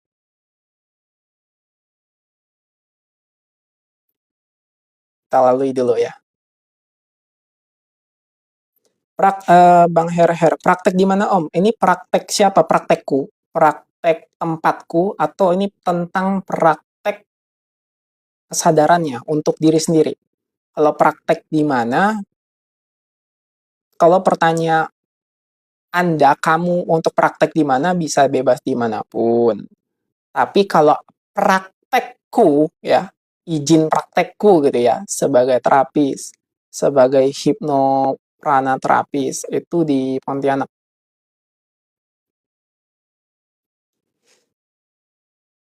Hampir 2 purnama nggak live Bang. Semangat terus dan pencerahan. Terima kasih ya. Oh iya Bang Bang Erhuban ya. Selamat datang. Aku lupa Bang Erhuban juga dari sejak dulu ya. Ya. Apa temannya host sekarang, temannya masih seperti kesadaran-kesadaran sebelumnya, dengan masih mengingat ya, melihat dan mengingat-ingat yang telah kita bahas di zaman yang kemarin. Nyimak host, siap Bang Asorori ya, siap. Sekarang apakah ada pertanyaan, apakah ada yang ingin dipertanyakan, atau ada topik lain yang ingin dibahas? Ya. Kalau enggak, kita bahas ke topik selanjutnya. Masih sama dengan yang tadi kita bahas, cuman kita naik tingkatan lagi. Gimana?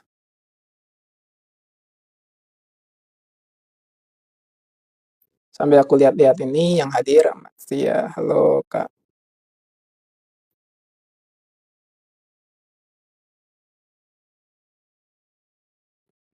Oke, kita lanjut aja ya.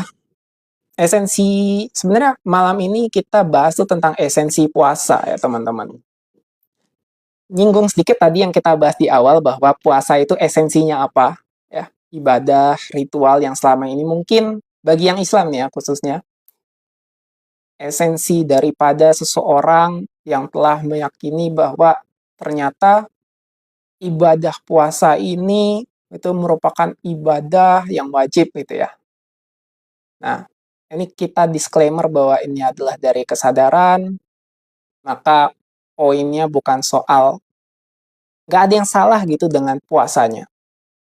Dan juga nggak ada yang salah misalnya ketika nggak berpuasa. Cuman, yang wajib untuk disadari, wajib tuh esensinya. Kenapa sampai ada puasa, eksistensi puasa itu sendiri kenapa?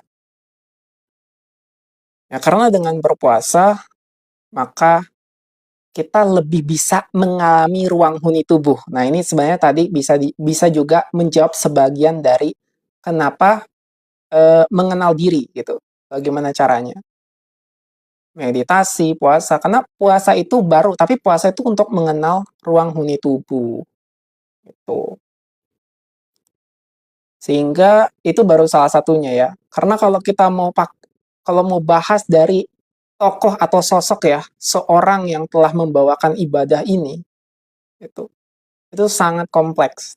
Maka aku di sini hanya dari relevansi saat ini ya, kenapa berpuasa saat ini dengan kesadaran, dan jangan pernah lagi tadi seperti yang udah singgung bahwa jangan pernah menghina atau membicarakan hal yang nggak enak terhadap yang terjadi yang udah masa lalu, mau apapun ibadahnya itu. Sekarang kita sadari sebagai kesadaran bahwa puasa itu esensinya kamu mengalami ruang huni tubuh.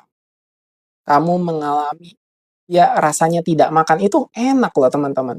Ya kalau bagi aku sekarang, kalau kalau aku kan memang tanpa bulan puasa, itu ya puasa. Puasanya bahkan ada yang 3 hari. 3 hari yang nggak makan. Sehari pertama itu yang nggak makan minum, hari kedua minum, sampai ketiga minum. Gitu. Tapi nggak makan gitu. Nah, itu apalagi yang misalnya sesi puasa seperti ini kan, yang tiap hari makan. Gitu. Tapi makin lama makin melupakan esensinya. Jadi hanya makan, tahan lapar, tahan marah, makan lagi gitu. Esensinya nggak di situ, nggak nyampe jadinya sekarang. Seperti yang tadi di awal aku bilang bahwa bukan soal nggak marahnya. Kalau marah batal gitu, enggak. Karena kamu keadaan netral, ya sudah tidak marah lagi. Baik berpuasa ataupun tidak berpuasa. Sehingga yang terjadi, kamu lebih mudah mempraktekkan ini sebagai salah satu alternatif atau media pembelajaran bagi ruang huni tubuh dengan berpuasa. Ya udah kalau begitu nggak, kalau misalnya aku mau bermeditasi tanpa puasa ya gimana? Ya silahkan, nggak ada masalah. Tapi nanti tidak menutup kemungkinan kalau misalnya kamu ingin berpuasa dengan mengenal lebih baik dirimu dari eksistensi dengan media berpuasa, ya itu boleh-boleh saja gitu. Oke, nah, mas saya mengalami ketika emosi mulai lepas ada kedutan muncul apa emang gitu? Iya, bisa bisa begitu. Ya. Jadi memang ketika mulai melepas emosi gitu kan emosi itu energi kan. Ya ada kedutan-kedutan atau ada yang gerak-gerak sendiri gitu. Itu wajar dan biasa. Tidak perlu kayak misalnya, wah dikhawatirkan nggak perlu. Itu sangat-sangat alami. Itulah justru kealamiannya. Kealamian tubuh.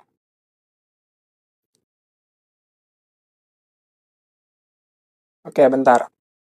Em, di sini itu aku bisa ini nggak ya?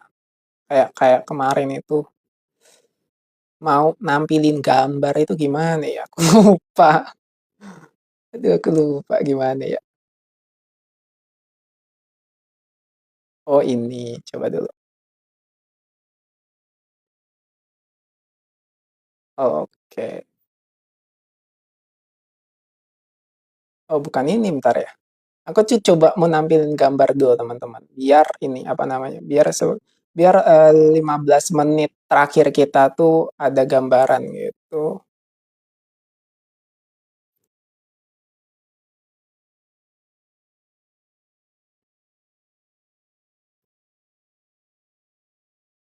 Nah, ini.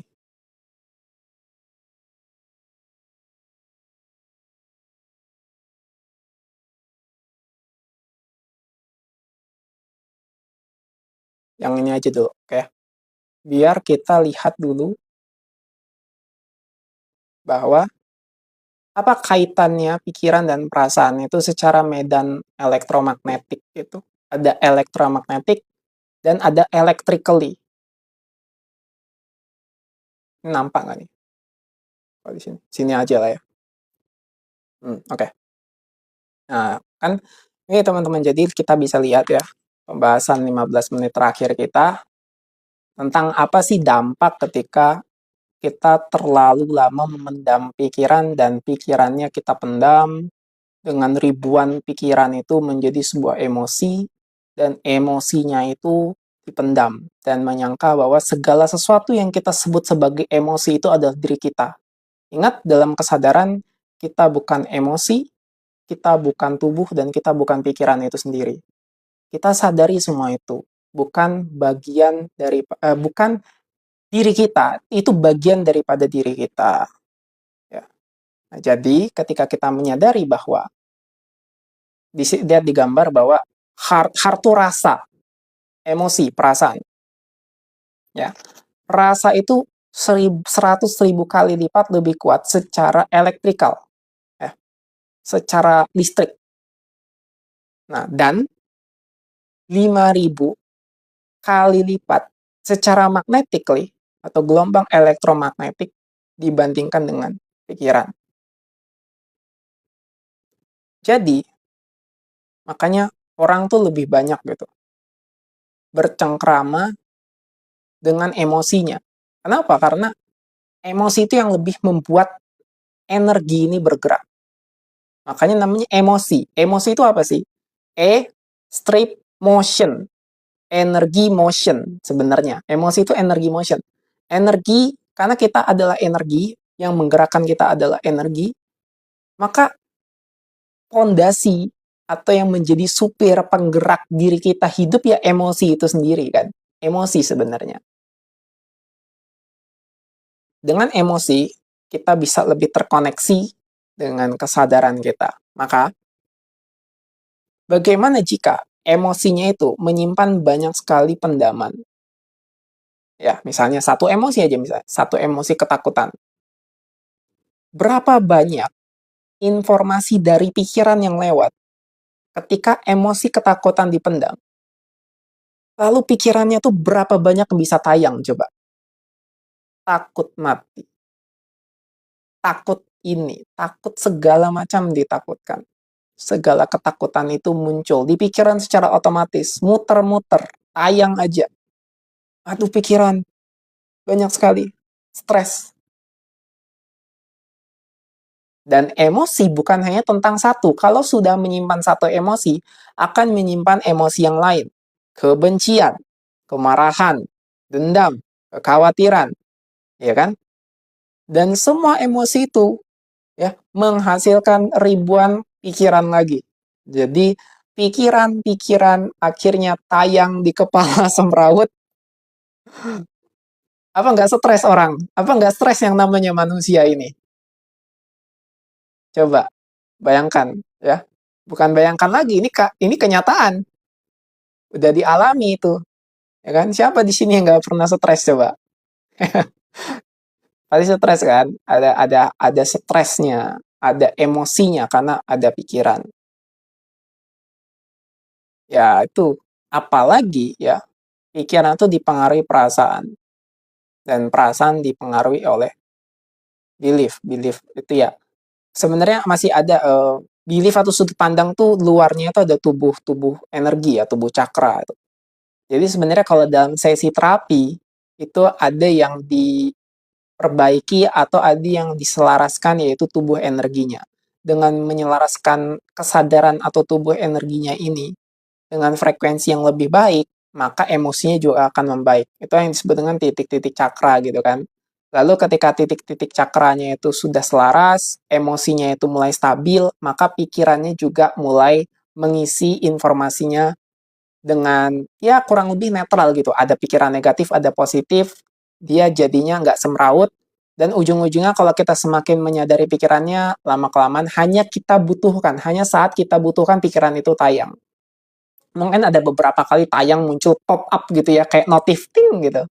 Tapi nggak semrawut kayak dulu ketika kita belum menyadari pikiran. Sebab kalau kita menyadari pikiran, sebab kalau kita belum menyadari pikiran gitu kan, itu muncul banyak sekali. Dan otomatis karena ini kayak tubuh kita nih kayak ini ya, kayak apa berputar-putar gitu energinya kan, kayak misalnya matahari mengelilingi bumi mengelilingi matahari, matahari mengelilingi apa? Tata surya kah? Galaksi kah? Nah, semua ini mengalir, semua ini berputar, ya kan? Maka sama seperti kalau kita pikirannya itu tidak disadari atau tidak dilepaskan, tidak disadari atau dilepaskan gitu ya bahasanya. Dia akan semakin berputar kan? Berputar lagi jadi perasaan, jadi energi, ya.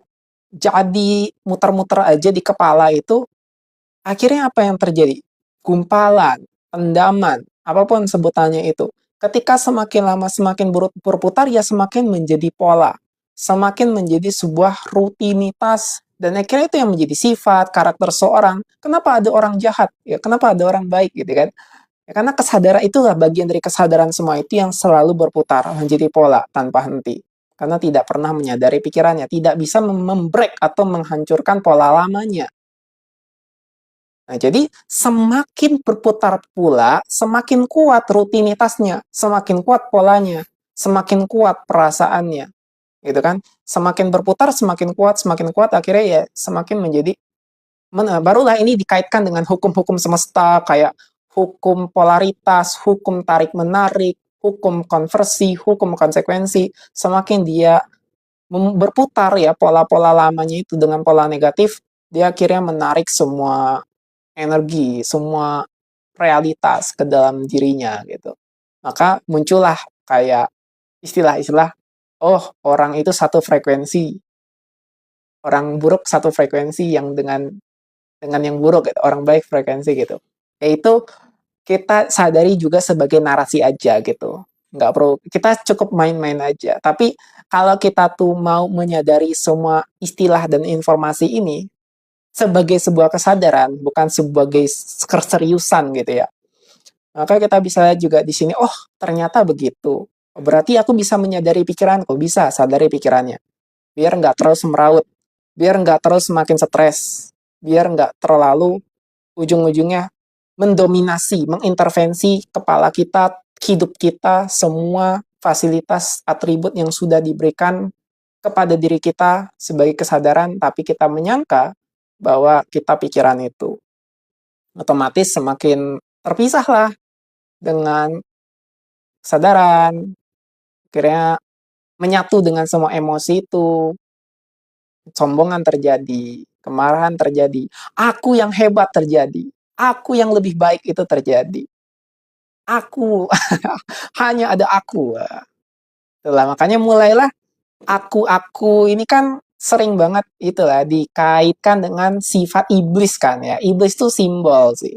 Simbol representasi daripada keterpisahan yang pekat ini. Itu terserah, misalnya kepercayaan Anda misalnya meyakini iblis itu ada ya nggak apa-apa. Tapi ini ada pembahasan tersendiri di kesadaran. Apakah jin, setan, iblis, malaikat itu ada apa enggak? Nah, itu ada pembahasan tersendiri. Semoga nanti kita akan bahas itu ya. Enggak sekarang.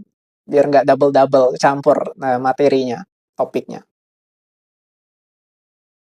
Bang, mempraktekkan sadar nafas dengan mata pereha pertama agak rada pusing, emang begitu, Bang? Bang Erwin mempraktekkan nggak? Mempraktekkan sekarang nggak? Gimana Bapak tuh, Bang Erobat? Bang mempraktekkan sadar napas dengan mata merah pertama-tama agak rada pusing, emang begitu Bang? Praktekkan. Aku padahal tadi baru baru ngasih tahu aja apa ini kisi-kisinya gitu. Ya aku nggak tahu apa aku nggak tahu ke orang gimana. Soalnya aku pertama-tama ya begitu pingsan nanti karena itu metode yang berbeda. Hanya hanya butuh waktu untuk bisa nyampe ke tingkatan kesadaran yang berikutnya, baru bisa secara alami. Kalau dipaksakan, takutnya itu aku nggak minta konfirmasi, aku di sini nggak minta testimoni, ada apa kok Bang Irwan ada komentar ya, mempraktekkan sadar nafas peripheral ya pasti, kenapa? Karena itu merupakan pemisahan konsentrasi jadinya, bukan bukan penyadaran. Jadinya pakai pikiran yang bikin ribet, jadinya bikin pusing gitu. Karena sadar napas itu sendiri, periperal itu sendiri. Kalau digabung, jadi pikiran, bukan praktek kesadaran, tapi nanti jadi pikiran. Nah itu. Makanya pasti pusing emang gitu, pasti susah. Aku nggak, karena tadi aku bilang, aku nggak menyarankan. Aku bilang kan cukup sadar napas untuk pemula di awal, ya kan? Aku nggak bilang bahwa praktekkan ini keduanya, waduh, nggak. Jadi praktekkan yang sadar napas aja. Kalau udah periperal nanti. Tapi makasih Bang Erban ya, testimoni. Jadi buat teman-teman yang jadi lihat, oh ya ngerti, oh ya jangan jangan ini, jangan terlalu cepat ada berusaha ingin penyapan emosi, penyapan pikiran. Aku lah mau langsung pakai periperal juga gitu, pakai sadar nafas dan periperal. Ada prosesnya teman-teman ya, ada prosesnya. Siap Bang, oke terima kasih juga Bang Erban. Oke, sampai mana tadi ya? Karena mudah-mudahan dia selesai tadi ya tentang jadi intinya kenapa perasaan itu lebih kuat, kenapa misalnya sumpah itu lebih kuat, ya kan? Karena pakai emosi. Saya sumpahin kamu, gitu. Karena secara medan elektromagnetik dan elektrikali aja lebih besar energinya, gitu. Karena kalau kita karena gabungan dari pikiran-pikiran baru membentuk emosi, dan kalau emosinya itu dipendam, dia akan kembali lagi ke pikiran dalam bentuk yang lebih nyata. Makanya, ketika orang banyak pikiran, lebih mudah sakit. Lebih itu ada yang disebut dengan psikosomatis. Ntar, aku coba komentar nih. Psikosomatis. Psikosomatis. Nah, ada yang disebut dengan psikosomatis. Ya kan? Ntar aku mau ngilangin dulu gambarnya gimana tadi. Aku lupa.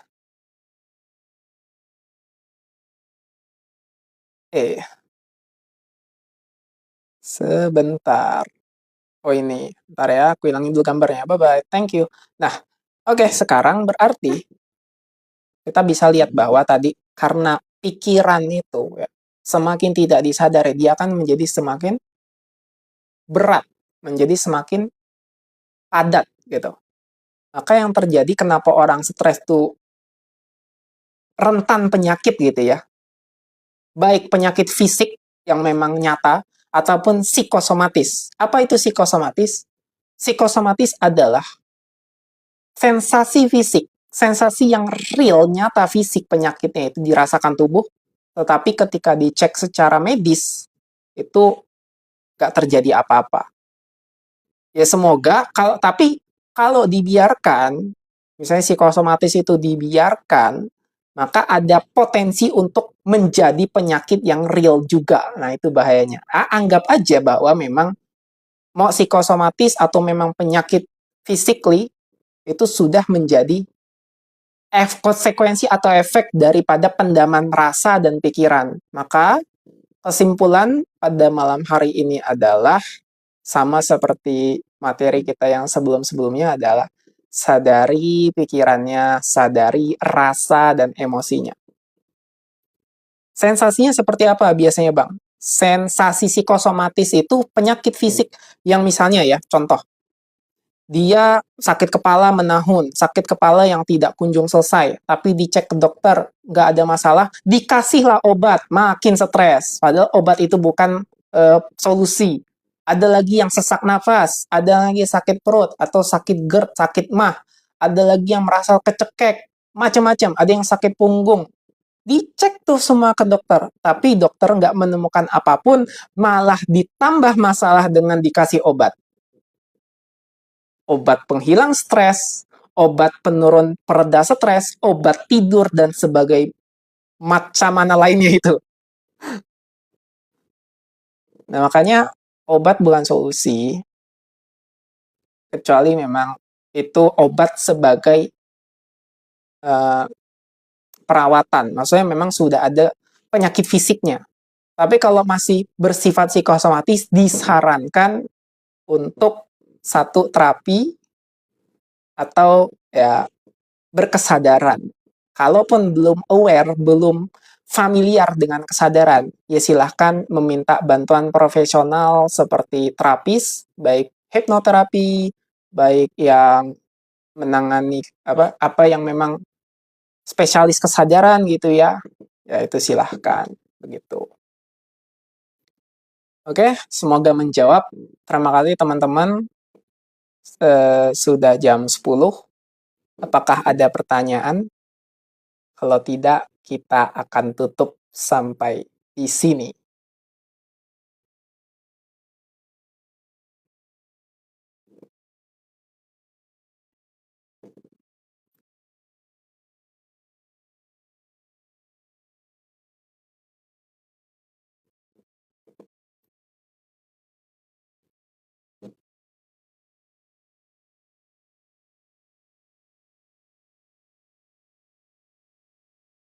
Oke, terakhir berarti aku usahakan. Aku coba dulu nih, mau lihat-lihat jadwalku karena aku ada kegiatan lain juga. Tapi aku coba rutinkan lagi bahwa seminggu 2 kali, ya, Rabu dan Minggu. Tapi ini nggak pasti setiap waktu loh ya, teman-teman. Aku bilang juga di sini nggak pasti tiap waktu. Tapi aku usahakan Rabu atau Minggu. Rabu dan Minggu. Minggunya kita pakai sesi meditasi atau sesi hening. Sekarang aku Rabu jam 8 seperti hari ini, dari mulai jam 8 malam, ya, jam 8 malam. Minggu juga sama jam 8 malam. Nah, Rabu lebih banyak materi ya, lebih ke materi begini gitu. Nanti ada materi-materi yang juga aku tulis gitu ya. Aku gambarkan tadi untuk kita sama-sama bahas. Yang Minggu lebih ke sesi meditasi. Kenapa? Karena untuk mempersiapkan diri di hari Senin ya. Di hari Senin tuh banyak orang sombong. Sombong, sorry. Banyak orang, uh, aku jadi keinget karena kantor itu ya penuh dengan keadaan. Aduh, itu refleks kan. Banyak orang stres di hari Senin. Jadi minggunya kita meditasi untuk mempersiapkan hari Senin. Oke, okay? Jadi minggunya tuh mungkin ya meditasi ya sebentar meditasinya, dan meditasinya ke sekarang tuh lebih ke aku nyebutnya hening. Kita sama-sama hening. Kita sama-sama hening ya. No no music, no no apapun itu, hanya hening. Dan diniatkan untuk sama-sama hadir gitu aja. Nah, nanti kita bahas setelah heningnya itu, baru hening ini hari ini untuk apa dan bagaimana gitu. Makanya biasanya minggu tuh lebih sebentar, hanya kurang lebih sejam. Kalau yang hari Rabu ini bahas materi bisa kurang lebih 1 jam sampai 1,5 jam atau bahkan 2 jam kayak gini gitu ya. Itu aja sih teman-teman ya. Semoga sehat selalu ya teman-teman. Terima kasih. Ini live pertamaku sejak vakum beberapa waktu, dan teman-teman hadir di sini ya tanpa tanpa kupikir tuh ini ya, kupikir yang hadir hanya 3-4 orang, tapi tetap masih sama jumlahnya. Terima kasih banyak teman-teman yang hadir pada malam hari ini. Jam 8 malam kurang lebih ya, jam 8 malam, jadi setiap malam dari Rabu atau Minggunya.